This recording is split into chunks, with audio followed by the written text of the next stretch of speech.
Moja ya mavazi mazuri ambayo huwezi kuyaacha kuyataja katika msimu huu ni pamoja na vazi la abaya. Ni mavazi ya jadi ambayo hutumiwa hasa na wanawake katika maeneo ya Kiislamu. Abaya ni koti refu na lenye mtindo wa kawaida ambalo linaweza kuwa na muundo rahisi au mapambo ya ziada ambayo mara nyingi hupendeza. Na mara nyingi mavazi haya huwa ni ya rangi tofauti tofauti. Katika tamaduni nyingi, abaya inavaliwa kama alama ya heshima na itikadi za kidini, kama ambavyo huwa tunaona mara zote, na ina wakati wa kuvaliwa na mahali maalum ambapo huwa panavaliwa. Katika matukio mbalimbali ya kijamii, mara nyingi mavazi haya yamekuwa yakitumika na kuvaliwa kwa namna hiyo. Vazi hili linaweza kuonekana kwa wanawake katika nchi nyingi za Kiarabu na miongoni mwa jamii za Waislamu ulimwenguni kote.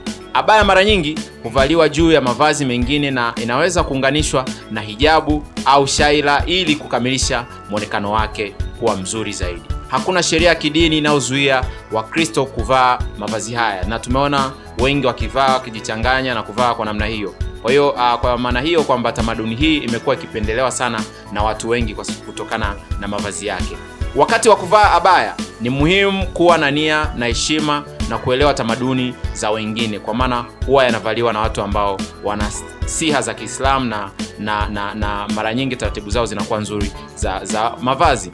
Kila mtu ana haki ya kuchagua mavazi yake kulingana na tamaduni, mazingira na muktadha wa maisha yake. Katika Katiba ya Jamhuri ya Muungano wa Tanzania ya mwaka 1977, hakuna kipengele maalum kinachohusianisha moja kwa moja na mavazi. Hata hivyo, sheria na kanuni mbalimbali zinazohusiana na mavazi zinaweza kupatikana katika sheria nyingine kama vile sheria za kazi, sheria za ujumla wa jamii na sheria zinazohusiana na utamaduni.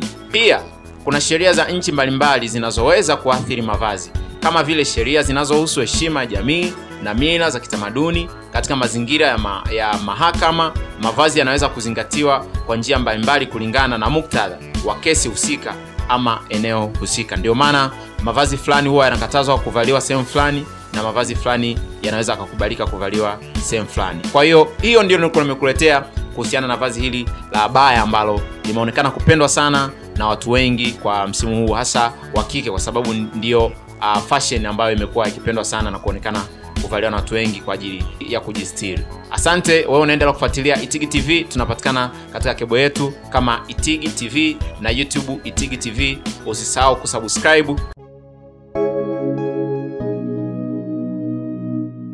Itigi TV, furaha yetu tufike pamoja.